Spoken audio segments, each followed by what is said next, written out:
मानस में तुलसी बाबा कहे है, होई है वही जो राम रचि राखा, कर्मा के जिंदगी चिटिक ठहर के, पति देवता सरक सिधार के, संसो में फिफ्याए दाई कर्मा हा, अपन संगी संग चिता में गत बनाए के उदिम करन लागे।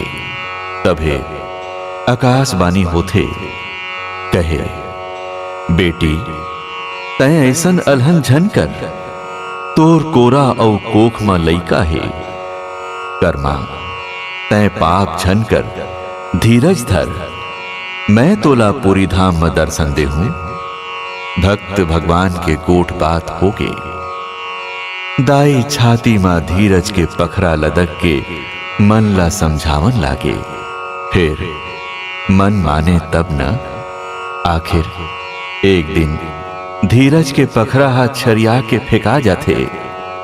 लइका मन के जीता जिंदगी के ठौर बना के, लोगरा के अछरा मा चौरदार गठिया के, कर्मा मैया पूरी धाम के रास्ता धरन लागे।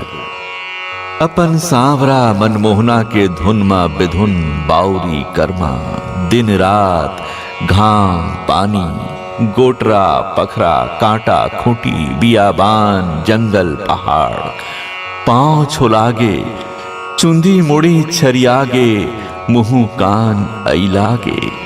आखिर एक दिन हरि कृपा ले मैया पहुंच जाते अपन मनमोहना के धाम जगन्नाथपुरी मां।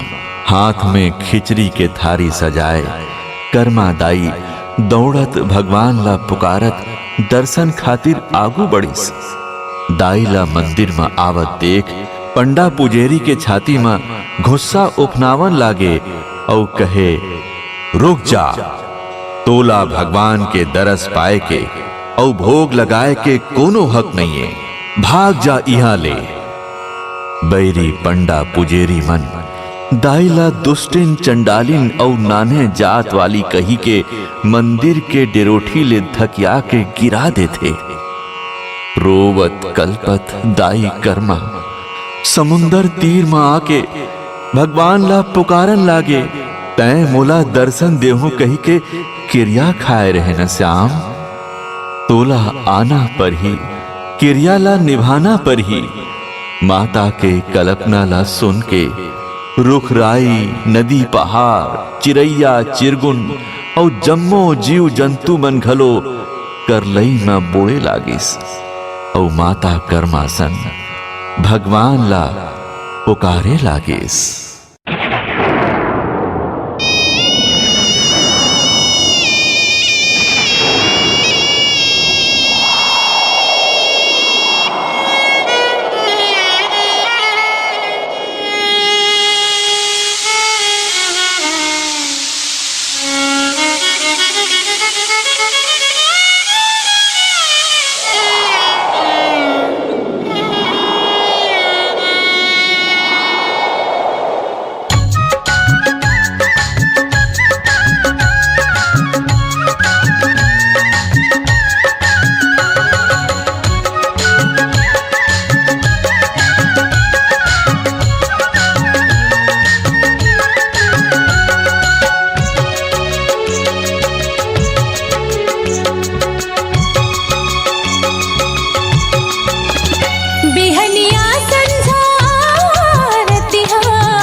कर्मा मैया बाट जोड़ी कान्हा के, कर्मा मैया बाट जोड़ी कान्हा के।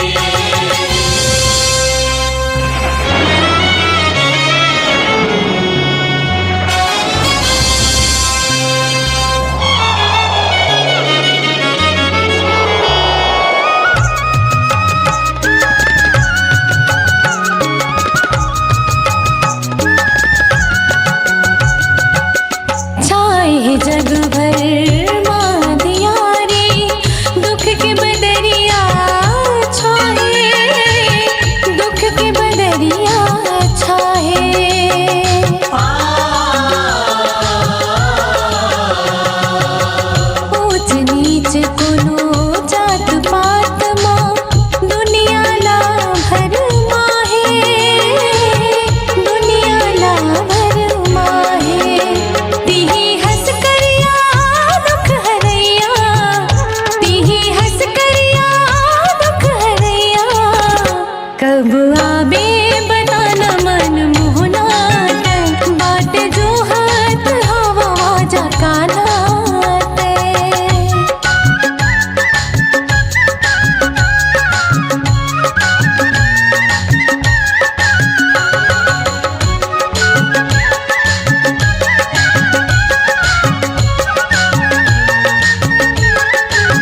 मैया बाट जो है कान्हा के, कर्मा मैया बाट जो है कान्हा के, कर्मा मैया बाट जो है कान्हा के, कर्मा मैया बाट जो है कान्हा के, कर्मा मैया बाट जो है कान्हा के, कर्मा मैया बाट जो है कान्हा के।